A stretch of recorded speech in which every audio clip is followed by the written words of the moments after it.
to Slooh's total solar eclipse broadcast of 2015. We are just about reaching our end. See there, we just went into single digits in terms of the minutes left of our last feed of the total solar eclipse. So we just see the edge of the moon there, right on the left side. It's so close to its end. It's really getting there. Any last things you're looking forward to, Paul? Well, sorry, can you get rid of that feedback? I think just a reminder to viewers in Eastern Europe, that their partial phases are going to finish a lot beyond this one. Sorry, I've been out for 48 hours. My sense of just about everything has failed. But the partial phase is going to, the further east you are, the later the partial phase will finish. So yeah, and so we've seen this creeping progression. So is the Faroe, a quick geography quiz, is the Faroe Islands east or west of Svalbard? How can you tell? You can tell because of when the phases ended, at what particular times they ended. So they're ending later for Svalbard. So that means it is. Sorry, it was a question, was it? No, that's east. Yeah. I was hoping for you to finish my sentence, but yeah, you did. My sense of west and east with our slight time delay is difficult to synchronize that kind of thing. Yeah. So right. So we did it. We succeeded. I say we succeeded. But the other issue with this, of course, is that Svalbard, although it had, and it's actually been borne out today, it had a lesser chance of cloud, but still actually quite a high probability. Frankly, the North Atlantic at this time of year in March, I mean, it's just crazy to expect to see any kind of sunshine. So they did have a slightly lower probability of cloud than the Faroe Islands where we are. But the problem was with Svalbard is that the sun was a lot lower because the eclipse was already underway at dawn, right, in Svalbard. So the sun was lower for them, and that does affect imaging, but thankfully it was pretty good because we were still able to see the corona. It may have been what tinged the corona with that kind of yellowish color. That could have been caused by a couple of things, but one of them could be atmospheric. It's just getting so close now. I'm looking at that countdown. We have 7 minutes remaining, and this is I think this is a good time because if you've stuck around for this eclipse for this long, I think I can guess at this point that you're really interested in eclipses. And I have here just a couple suggestions for some eclipses to look forward to in the future.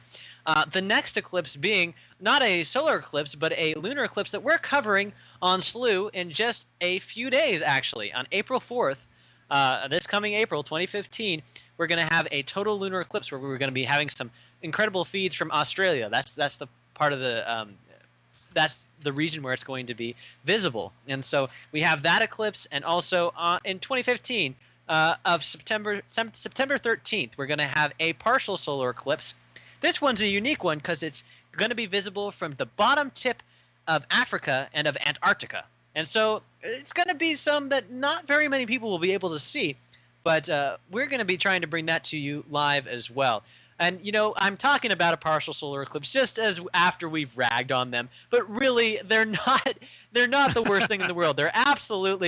They have their incredible benefits to seeing those as well. If there's not a total eclipse, then a partial eclipse is okay. But you mentioned the lunar eclipse in April. Now, of course, there's always a lunar eclipse that accompanies a solar eclipse, and that's the one.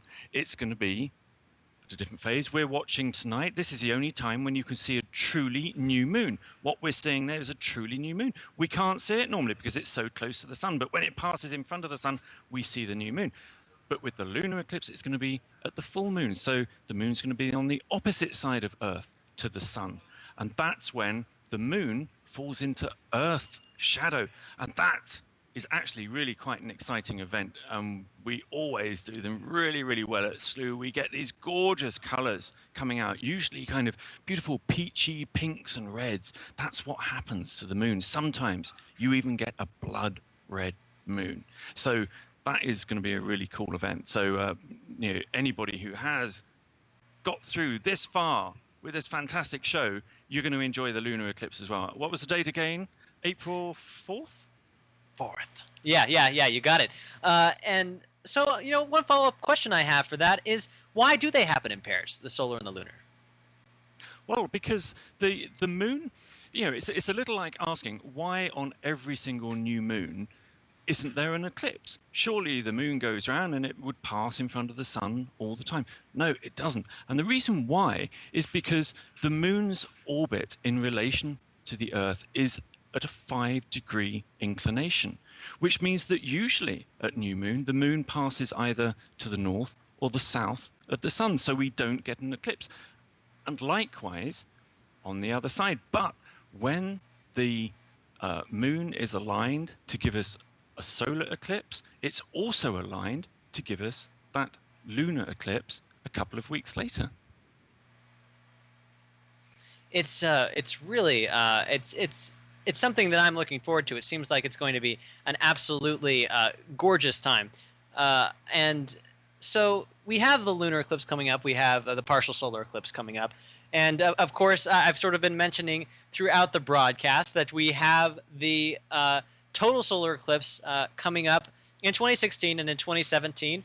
It's something that we can look forward to in Southeast Asia in 2016 and also in the United States in 2017.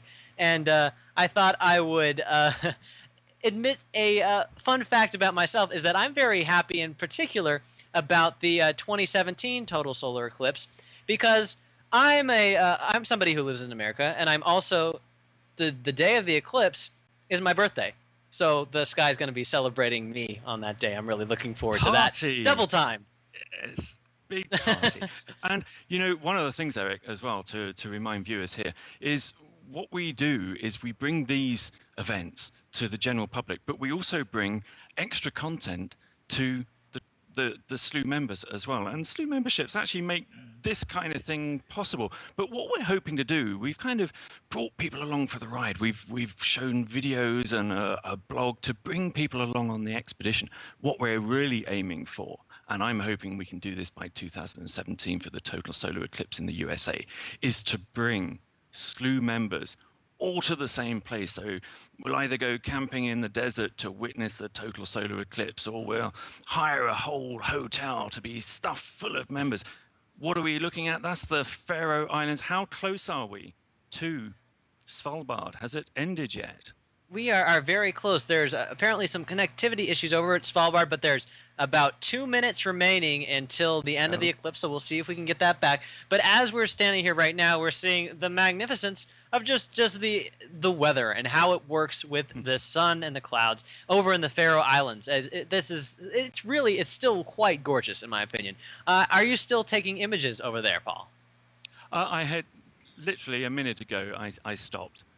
Because there was a big bank of cloud. That's probably the last one that I took. So the cloud kind of rolled over and looks like it's going to be set for a short period of time. So.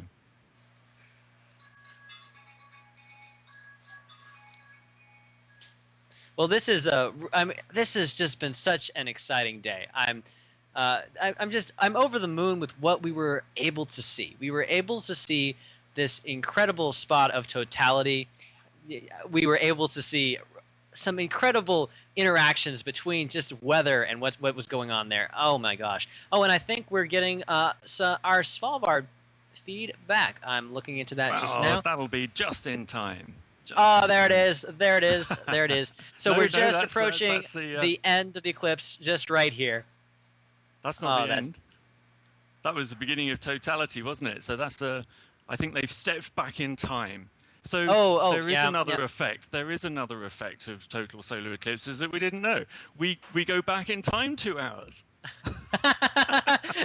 It's just something that happens in very specific time zones and very specific geographic region. I think that one's specific to Svalbard and sometimes Narnia. Those are a Is couple that right? that it happens with. So are you ready we're to go seeing- for another 2 hours then, Eric?